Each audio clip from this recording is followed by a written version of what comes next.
Roh Kudus, aku hanya ingin menyampaikan apa yang Tuhan katakan. Dan seringkali apa yang Tuhan katakan berbeda dengan apa yang aku siapkan. Jadi aku mengalir saja. Are you ready? Saya selalu kesal dengan diri saya sendiri saat saya mempersiapkan khotbah.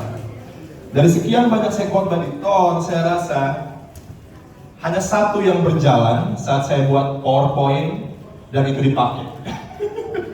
Selebihnya saya merasa Roh Kudus nggak suka dengan khotbah yang saya siapin. Dia mau ngomong sendiri, dan lagi saya dengar dia ngomong, oke. Saya hanya ikutin apa yang Roh Kudus bilang. Maafkan PowerPoint yang saya sudah buat dengan berpikir cukup lama. Ternyata Roh Kudus nggak butuh pikiran saya.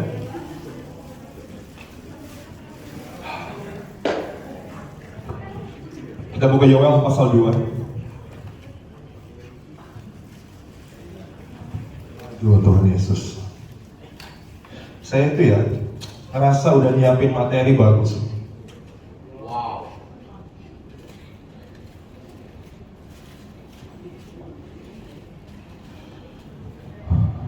Yoel 2, kita bakal ayat 1 sampai 11.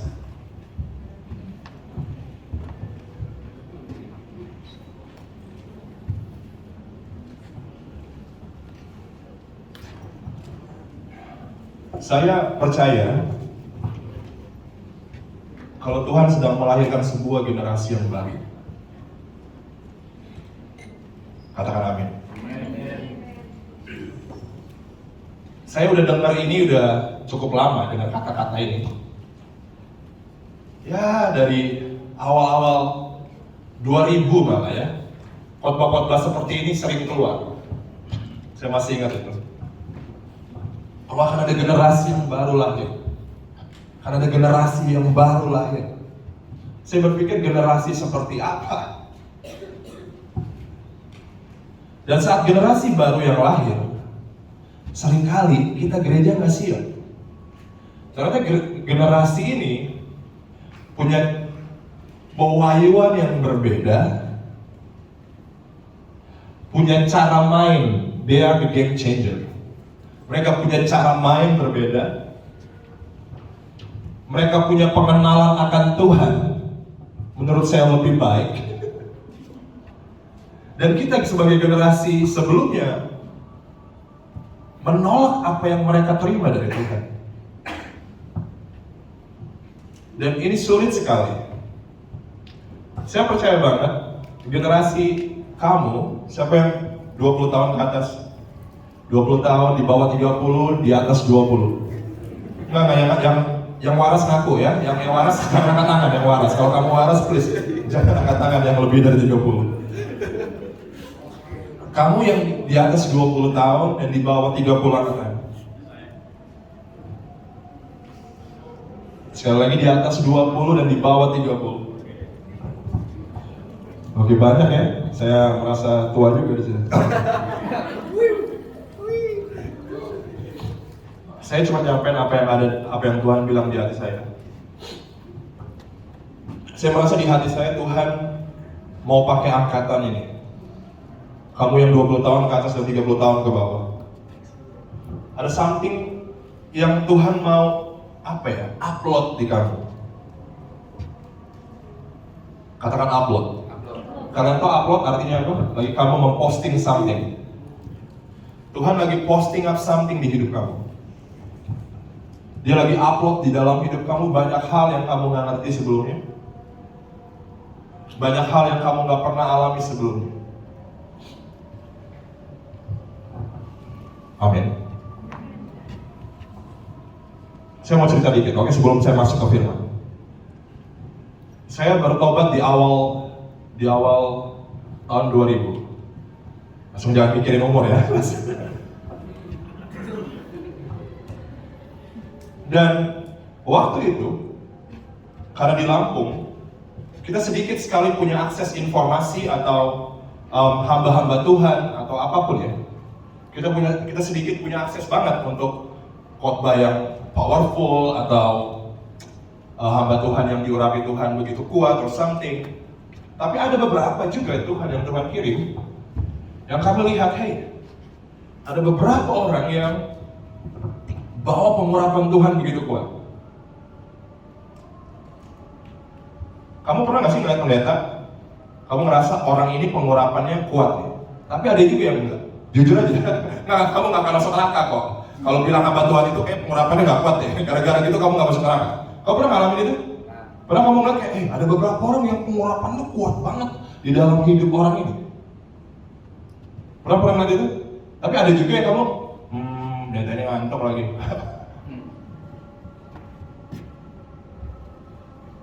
Di generasi saya, sangat sedikit lihat pengkhotbah atau hamba-hamba Tuhan yang bergerak dalam pengurapan yang begitu kuat, to be honest. Dikit sekali. Saya bisa sebut salah satunya adalah papa rohani saya. Dan ada beberapa orang. Nggak nyampe 20 kayaknya. Bahkan nggak nyampe 15 kayaknya. Seumur hidup saya jadi orang Kristen ya. Di Indonesia ya, saya nggak ngomong di luar negeri. Tapi di Indo, nggak banyak hamba-hamba Tuhan yang bergerak dalam pengurapan yang begitu kuat. Dia sekali gini doang, setan kabur. Dia gini doang, kanker pergi. Dia gini doang. Nggak banyak orang yang bergerak dalam anointing yang begitu powerful. Tapi ada beberapa orang. Ada beberapa orang. Saya pernah ketemu Papa rohani saya punya pastor sekarang namanya Andi Cokro. Saya pernah, gila orang ini dahsyat sih. Kalau mau saya cerita, ini generasi di atas saya ya. Saya nggak tahu akhirnya Papa rohani saya bisa bergabung dalam leadershipnya dia. Orang ini saya masih ingat banget, karena dia orang Indonesia. Saya mau bicara tentang pastor dari Growth Center di Gandaria City. Waktu itu saya pernah ikut sebuah acara untuk anak-anak muda, di mana kami kayak retret gitu lah ya. Dan di situ banyak pendisiplinan. Dan tiba-tiba saya tahu orang ini punya nama besar di dalam dunia kerohanian di Indonesia. Tapi orang ini telat. Orang ini datang, orang ini telat. Dan saat semua orang disuruh push up, saya kaget dia ikutan push up. What? Ini pendeta yang punya nama, dia cukup dikenal di Indonesia, dan akhirnya dia push up. Saya lagi lihat orang ini menarik ya. Dan ada satu momen di mana ada sebuah pertemuan doa yang sangat besar. Dan orang ini, Andi Cokro, sorry Ko Andi, saya ngomongin kamu di belakang. Orang itu berdiri di panggung. Orang-orang itu masih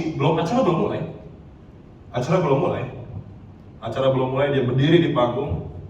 Dia cuma ngapain? Dia cuma berdiri, ngeliatin handphone, nggak tahu ngeliatin apa, chattingan atau apa sih nggak tahu.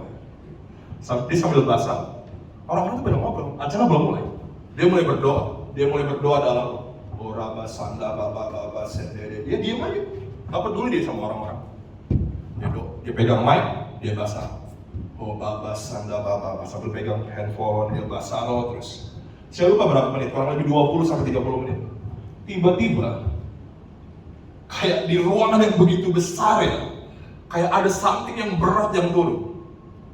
Dan tiba-tiba dalam hitungan menit, semua orang dalam ruangan, mungkin ribuan orang, mulai ikut-ikutan. Tiba-tiba tuh dari Basaro yang satu orang, Andi, tiba-tiba beberapa orang mulai berdoa dalam beberapa orang, lebih banyak sampai satu ruangan berdoa dalam roh itu seperti gelombang yang kuat banget. Lagi saya di tempat itu saya bilang, come on, saya nggak pernah lihat hal yang kayak gini. Roh Kudus bergerak kuat banget, satu ruangan, orang-orang pada crying out dalam doa, Rama Basande, wah saya bilang gila banget. Nah ada satu momen di mana saya pernah datang ke gereja waktu itu masih di Senayan City, dia masih jadi wakil gembala, dia belum jadi gembala. Saya datang ke tempat itu, ada satu orang nabi dari Amerika datang. Saya nggak tahu ada nabi yang datang, saya cuma ada datang aja ke tempat itu, kebetulan lagi di Jakarta. Lalu saya datang di situ, nabi itu khotbah segala macam, orang bule, kayak orang Meksiko kayaknya, rada Meksikan, rada hitam, rada gemuk, wah gitu. Pendeta zaman dulu gemuk-gemuk, aneh. Ya. Dan waktu itu lagi setelah dia khotbah, dia undang anak-anak muda maju ke depan, dia mau doain. Saya nggak tahu kenapa, ya. Orang-orang pada line up kan, berdiri untuk didoain si Nabi. Wah, saya doa nih, saya nungguin. gue udah panjang kan. Satu-satu ditumpang tangan. Giliran saya dilewati bro. Si Nabi saya dilewati, cuma ya ke belakang dua-dua orang lain. Gak ngeliat gue, gede gini, hitam gini gak kelihatan. Akhirnya muter lagi. Sampai saya sebel mungkin, aduh lama banget si Nabi ini. Ya kan? Akhirnya datang dia, ditumpang tangan. Nggak rasain apa-apa pun. Berdua lama-lama. Tapi hati saya masih haus dan tiba-tiba saya lihat Ko Andi Cokro, dia duduk di pinggir, dia lagi duduk di panggung sambil goyang-goyangin kaki kayak main ayam. Terus saya datangin dia, saya bodo amat, orang-orang gak ada yang datangin dia kan, udah sibuk sama si Nabi kan. Saya bodo amat, saya datangin. Dia lagi duduk goyang-goyang, panggungnya rada tinggi, kaki gini, rada tinggi, dia sambil duduk goyang-goyangin kaki, tau kan. Ko Andi, ya, doain saya dong. Karena saya pernah punya momentum di mana saya lihat dia memimpin doa dalam roh begitu kuat. Jadi saya bilang, saya samperin dia. Wadi, doain saya dong. Oke? Wadi lompat dari panggung. Saya udah siap-siap nih. Lagi dia berdoa sama saya, lagi dia tumpang tangan. Saya mental 1,5 meter ke belakang. Kuat banget. The anointing of God, pengurapan Tuhan menghantam saya kayak pertama kalinya dalam hidup saya, seperti yang saya ingat. Saya nggak pernah dihantam pengurapan begitu kuat selain itu, momen itu. Saya mundur ke belakang, bukan mundur lagi. Sampai ngeguling saya. Seingat saya sampai ngeguling, I don't know, lupa. Tapi itu kuat banget, dan saya nggak pernah bisa lupa momen itu. Dan itu adalah generasi saya sebelumnya. Ada orang-orang tertentu yang saya lihat, wow, mereka dipakai Tuhan kuat sekali dalam pengurapan. Mereka dipakai kuat sekali dalam roh. Dan saya punya mimpi waktu itu. Saya mau Tuhan pakai seperti mereka.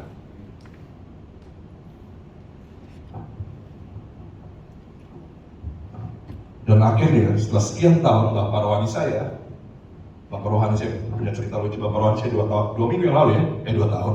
2 minggu yang lalu kesini ke Doni. Saya masih ingat dia bilang Tuhan suruh dia pindah ke Jakarta. Dan di Jakarta, orang nih Papa rohani saya 4 tahun luntang-lantung gak ada kerjaan. Gemblung. Dia itu pendeta. Dia punya mertua itu punya akses lah buat Papa rohani saya khotbah di mana aja, pelayanan di mana aja ya. Tapi dia enggak. Karena dia menunggu suara Tuhan sampai dia ketemu seseorang atau gereja di mana Tuhan bilang, Doni kamu harus di sini. Dan dia menunggu 4 tahun lamanya.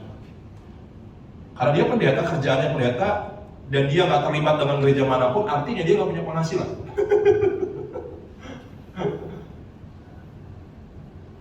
Gemblung nggak? Kalau Papa rohani saya cuma nyari duit, yes. Gabung gereja mana aja lah, yang penting gue dapet duit. Dia tunggu sampai suara Tuhan datang ke atas dia dan Tuhan bilang, Doni kamu di sini. Dan waktu dia ketemu Ko Andi Cokro, seseorang yang saya respect, dan dia cerita, lagi dia ke tempat Ko Andi Cokro, lagi dia dengar Ko Andi khotbah, dia tahu Tuhan bicara. Dan bukan kebetulan Ko Andi yang samperin Doni bilang, Doni join us in pastoral. Dan akhirnya Ko Doni berdoa 2 bulan, pakai acara-acara doa lagi dia kali lagi. Sosok nolak, sosok inilah ya. Doa dulu ya. Jadi omongin ke Doni ya. Walat. Dia doa, ya 2 bulan kemudian dia bergabung dengan Ko Andi. Saya senang banget Papa rohani saya berjalan bersama orang yang menurut saya bergerak dalam kuasa Tuhan begitu kuat. Dan ini apa tujuan saya ngomongin ini ke kamu? Kalau di generasi kita hanya beberapa orang yang dipakai Tuhan begitu kuat, saya percaya di generasi ini akan ada begitu banyak orang, khususnya kamu yang 20 tahun ke atas dan 30 tahun ke bawah. Tuhan sedang upload banyak hal di hidup kamu kalau kamu bergaul dengan Tuhan. Akan ada momen di mana akan banyak orang bergerak dalam kuasa Allah yang begitu kuat. Bukan hanya 1, 2, 3 atau beberapa orang, tapi secara general akan ada banyak orang yang dipakai Tuhan bergerak dalam kuasa dan pengurapan yang begitu kuat. I do believe that. Indonesia, saya berdoa, hey, kalau kata Papa Rohani saya di Amerika, kurang orang sakti macam apa? Hamba Tuhan banyak yang dipakai Tuhan powerfully. Tapi di Indonesia kita lihat itu nggak banyak, tapi saya percaya generasi kamu sedang Tuhan siapkan untuk bergerak dalam kuasa dan pengurapan Tuhan lebih hebat dari apa yang pernah kami alami.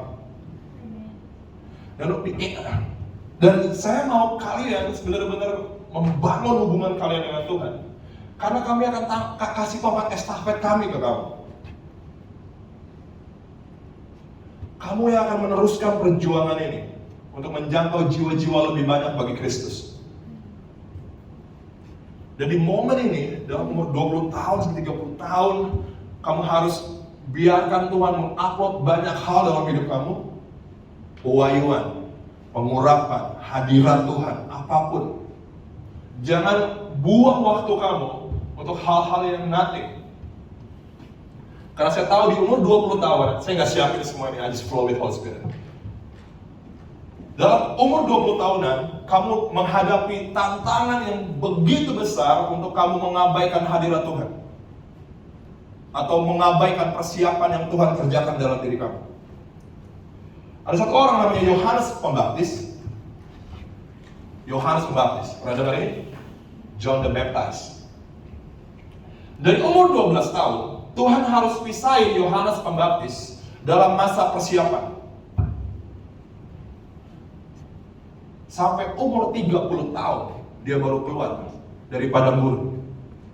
Jadi dari dia masih muda, Tuhan sudah sisihkan dia untuk ada di padang gurun, dipisahkan dari dunia ini. Teman-temannya main PS, dia nggak bisa main PS. Teman-temannya main futsal, dia nggak bisa main futsal. Yohanes Pembaptis hidupnya ada di padang gurun. Saya juga dia nggak tahu dia ngapain tiap hari ya. Saya juga bingung. Tapi dia benar-benar menyendiri bersama Tuhan. Saya nggak bilang kalian pulang dari tempat ini langsung ngurung diri di kamar terus nggak mau ketemu siapa-siapa. No. Karena setiap orang punya journey beda-beda, punya dipakai Tuhan. Tapi the point is, Yohanes Pembaptis dipisahkan di padang gurun cukup lama sampai dia keluar, ya. Dia keluar mempersiapkan Yesus datang. Dan saya percaya di Alkitab dibilang, di Malyaki dibilang, pada hari-hari terakhir sebelum Tuhan datang, dia akan mengirim the spirit of Elijah, roh Elia. Yohanes Pembaptis disebut adalah apa? Dia adalah Elia. Dan pengurapan yang sama akan turun ke kamu, ke generasi terakhir, di mana Tuhan akan bawa masuk kamu ke dalam masa preparation.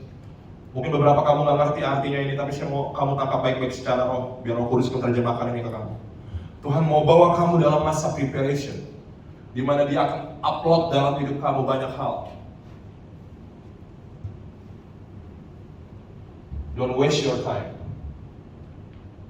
Di umuran kamu, dunia begitu menggoda. Amin.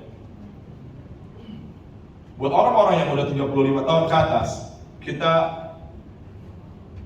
udah gak mencari lagi kesenangan hidup. Seriously.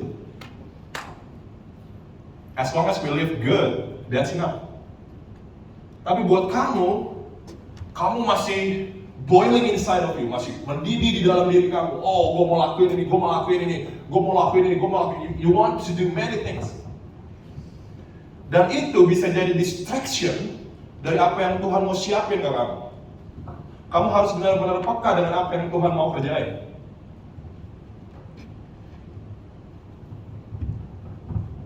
Amin. Amin. Di umur saya, waktu saya 20 tahunan, saya nggak pernah tumpang tangan orang sakit sembuh. Tapi Stephen, Jacob, mereka tumpang tangan orang-orang sembuh. Saya bilang, hey, saya nggak pernah lihat itu di umuran saat saya seumur mereka. Bahkan di umur mereka, jarang sekali saya dapat penglihatan. Mereka ada penglihatan, mimpi lah, saya sampai bingung. Saya bilang, what?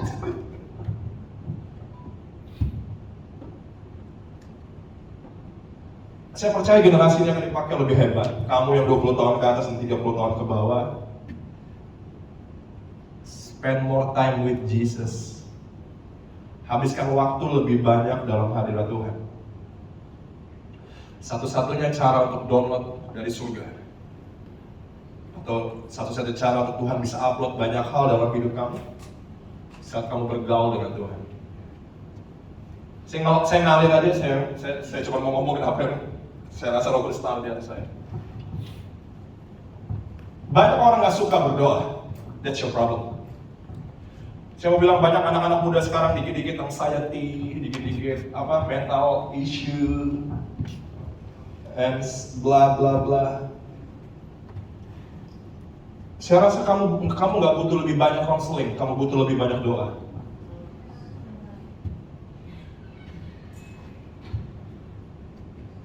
Kamu nggak butuh lebih banyak. Hey, Roh Kudus dibilangin apa? A counselor. Roh Kudus apa? Seorang pribadi yang bisa berkonsultasi dengan kamu. The counselor. Holy Spirit, Roh Kudus. Kita seringkali pikir, lagi kita punya masalah dengan kebimbangan, keraguan, kegelisahan, ketakutan. Oh, gue cari siapa nih tempat gue cerita. Ya, gak ada yang salah dengan itu. Tapi satu pribadi, tempat kamu konseling pertama kali harusnya adalah Roh Kudus. Kamu konsultasi sama saya, yes, that's good. Tapi saya nggak bisa kasih solusi. Saya bisa dengerin kamu, saya bisa doain kamu, tapi saya nggak bisa kasih solusi. Jangan pikir, Kos Santo buka pelayanan konseling dan doa. Saya yakin kalau saya konseling ke Kos Santo, masalah saya selesai. No. There is no guarantee of it. Nggak ada yang bergaransi kayak gitu. Saya buka pelayanan konseling dan doa karena nggak banyak orang menghabiskan waktu dalam doa. Kalian tahu, nggak semua orang bisa menarik surga dalam hidupnya. Serius. Saya mau keluarin ayat tapi kelamaan. Saya percaya ada orang-orang tertentu yang hatinya di hadapan Tuhan. Alkitab bilang gini di Yohanes, kalau kamu berdiri di hadapannya tanpa rasa bersalah, tanpa hatimu menuduh kamu berkenan karena kamu melakukan apa yang dilakukannya. Dan saat kamu berdoa, apa yang kamu doakan akan Tuhan kasih. Itu ada ayatnya. Artinya gini, kondisi hati kamu menentukan apa yang bisa kamu terima atau enggak dari surga. Semua doa didengar, tapi nggak semua doa dijawab. Doa dijawab sesuai dengan hati, bukan dengan kata-kata. Kamu bisa berdoa siang dan malam, tapi kalau hati kamu salah, surga nggak akan respon. Ya, surga dengar, tapi dia nggak akan respon. Tapi sikap hati kamu menentukan bagaimana surga bergerak. Amin. Dan saat saya buka pelayanan konseling, karena saya tahu nggak semua orang hidup dalam perkenanan Tuhan. Mereka butuh hamba Tuhan yang berdoa bagi mereka supaya hadirat Tuhan turun menjamah mereka. Tapi harusnya nggak gitu. Harusnya semua orang percaya bisa hidup dalam perkenanan Tuhan, hidup bisa berdiri di hadiratnya tanpa perasaan bersalah karena kamu melakukan kehendaknya. Patokan saya untuk saya berkenan apa enggak di hadapan Tuhan. Saat saya angkat tangan saya dan tutup mata saya bisa menyembah Tuhan tanpa batasan di hati saya.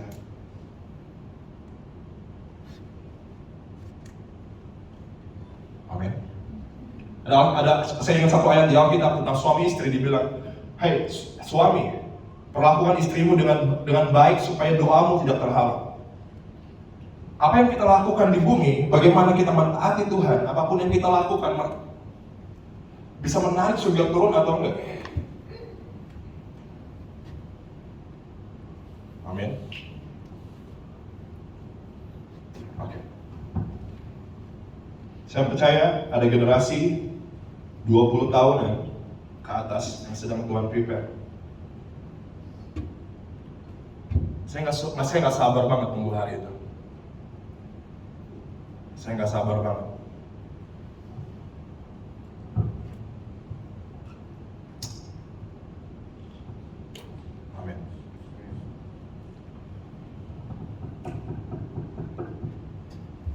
Kita buka Yoel 2 ayat 1 sampai 11. Oh, saya butuh minum, aus.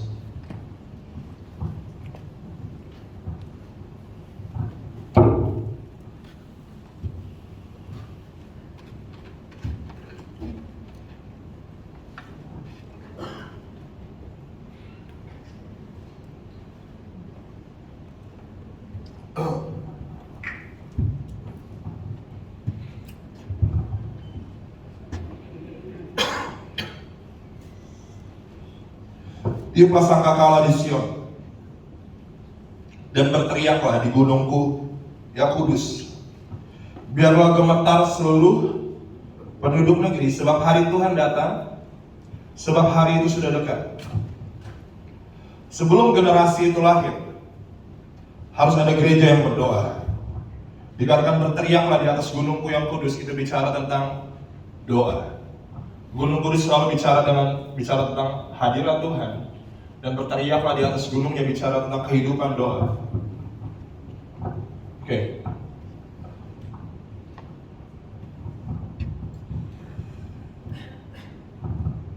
Saya percaya tanpa doa nggak akan ada generasi baru yang lahir. Saya ngomong spesifik tentang doa. Karena walaupun kamu Kristen, nggak jamin kamu punya kehidupan doa. Amin. Dan saat kamu nggak punya kehidupan doa, kamu sedang mengizinkan kuasa kegelapan untuk ambil alih atau mencuri apa yang Tuhan sediakan buat kamu.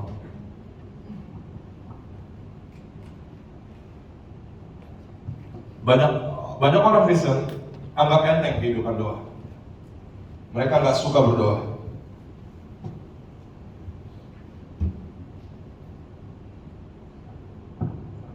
Berdoa itu nggak mudah.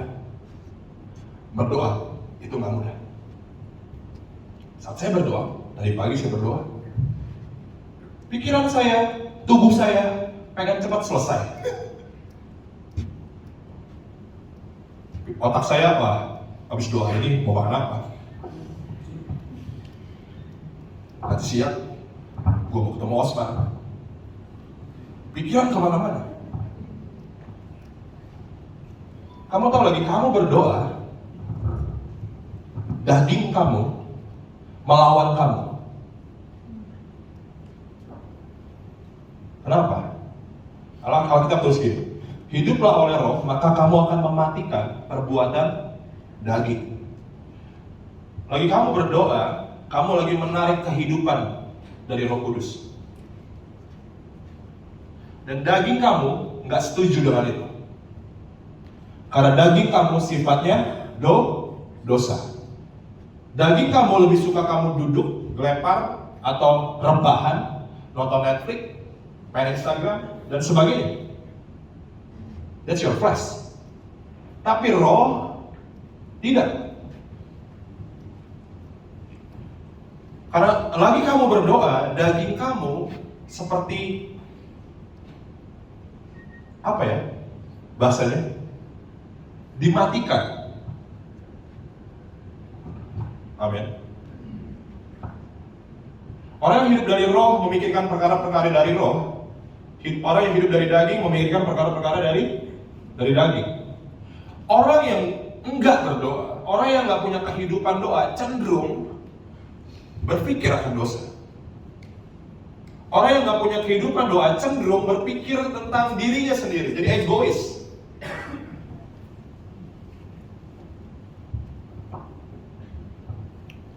Ada amin. Yang bahaya adalah orang-orang yang kedagingannya kuat berdiri dalam pelayanan.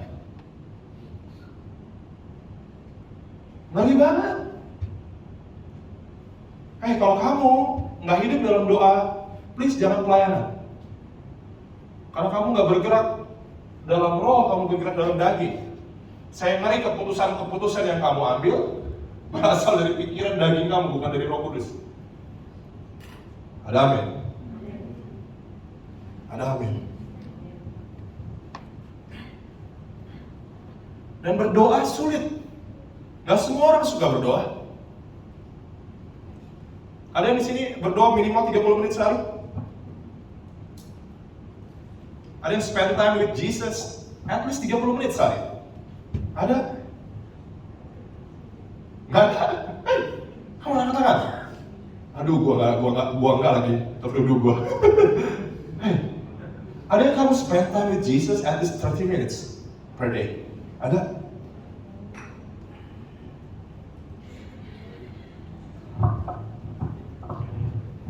Yesus bilang ini, tidak dapatkah kamu berjaga-jaga denganku 1 jam saja?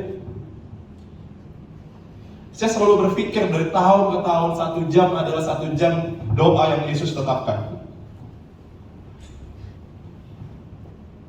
At least saya berdoa 1 jam 1 hari. Kalau bisa lebih. Dan sangat susah, saya ngaku loh. Saya hamba Tuhan, berdoa 1 jam.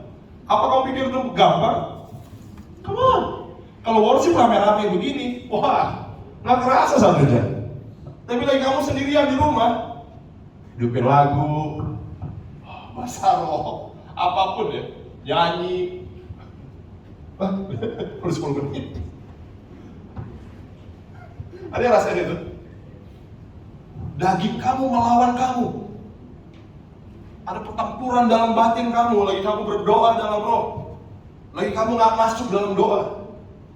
Karena daging kamu nggak suka kamu berdoa, karena daging kamu tahu kalau kamu berdoa, kamu akan membatasi semua kedagingan kamu. Ini saya mau bilang, pertempuran ini gini. Kalau kamu berdoa, yang kamu lawan daging. Kalau kamu baca firman, yang kamu lawan iblis. Iblis nggak suka kamu baca firman. Dia akan lakuin semua cara untuk kamu nggak ngerti ini.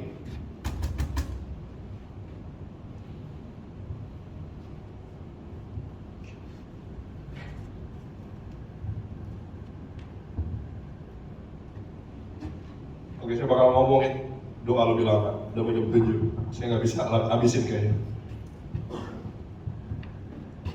Saya percaya di generasi yang berdoa yang Tuhan sedang bangkitkan. Orang-orang yang hidup dalam doa. Ada 2 jenis doa dan saya mau kamu melakukan itu.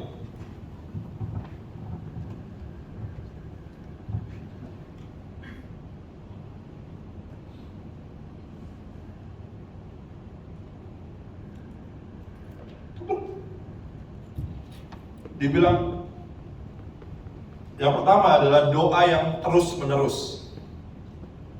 Kalau di dalam 1 Tesalonika 5 ayat 17 dikatakan tetaplah berdoa, teruslah berdoa. Tapi dalam bahasa Inggris dibilang di Passion Translation, saya suka terjemahan ini. Dia bilang begini, make your life a prayer.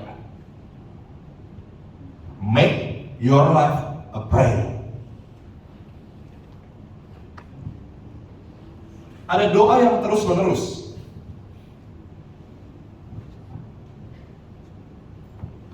Saya melakukan itu, saya coba lakukan sebanyak yang saya bisa. Saya jalan di mana saya basah, itu ada masker, komat kapit. Saya ngomong dengan Tuhan, anytime, sebanyak mungkin yang saya bisa. Kadang-kadang lupa juga. Tapi ada doa yang terus menerus untuk menjaga hubungan saya dengan Tuhan.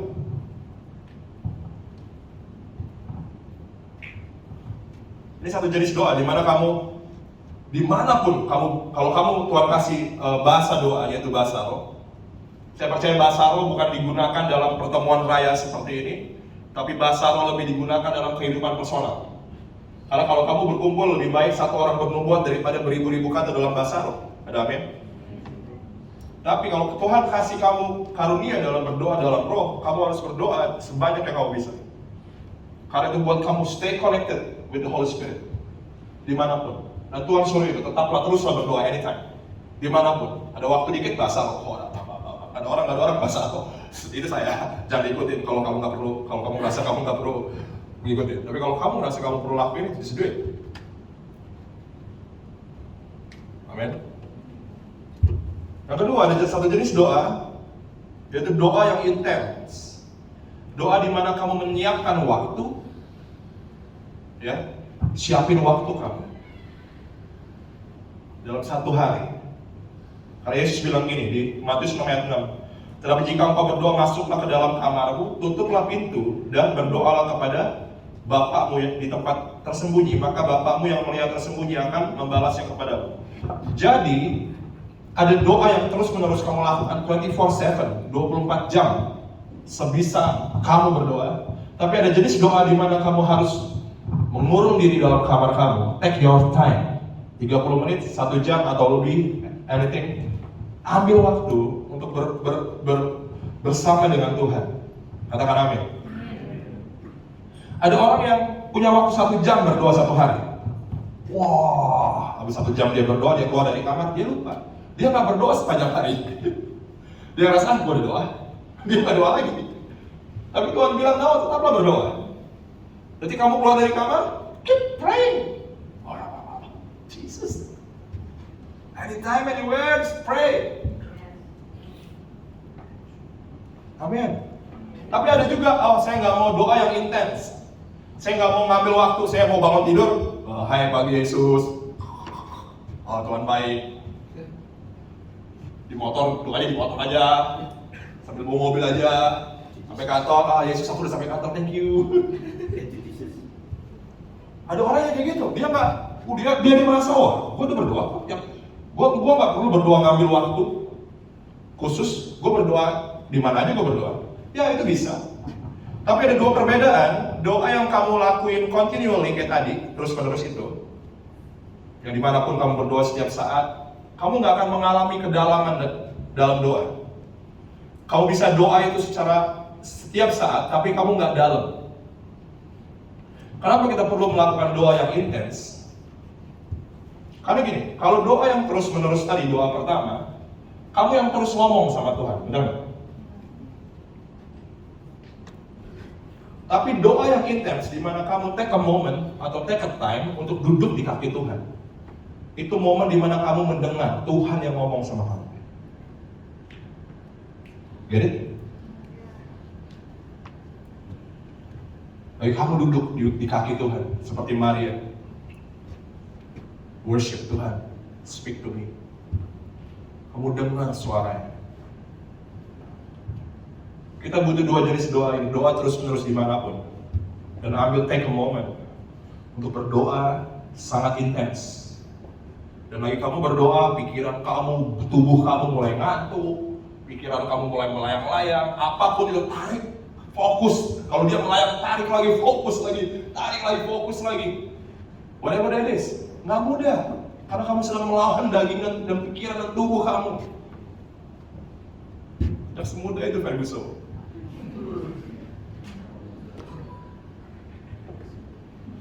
Tapi detik kamu masuk dalam punya kehidupan doa, prayer life yang seperti itu, tanpa kamu sadar Tuhan sedang upload banyak hal.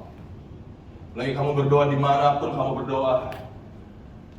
Lagi kamu ambil waktu dalam 1 hari dari 24 jam yang kamu punya, take a moment untuk duduk di kaki Tuhan dan cari wajahnya. Siapin hati dan waktu kamu untuk dengar suaranya. Itu momen-momen di mana Tuhan upload banyak hal di hidup kamu. Amin. Dan akan ada waktunya Tuhan, lagi kamu dipakai Tuhan. Semua yang diupload Tuhan di hidup kamu akan jadi senjata buat kamu untuk menghancurkan musuh.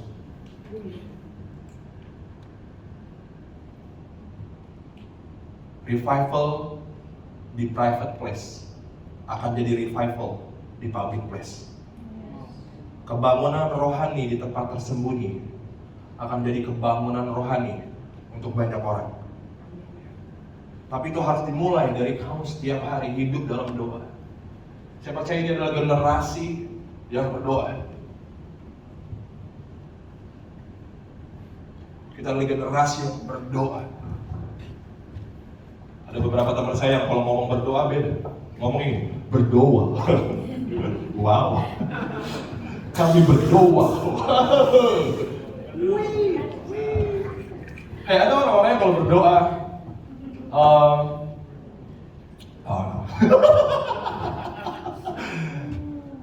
oh Bapa di surga, Engkau yang mendengar kami. Ada nada-nada itu. Have you ever heard that? Engkau yang mengetahui. Ya bisa juga kayak gitu, tapi capek ya. Doa dengan jadi diri kamu apa adanya aja. Saya mau ngomong lebih banyak, tapi kayaknya nggak bisa karena waktu terbatas. Jadi, oke, saya undang kami banget berdiri. Life is hard. Hidup nggak mudah.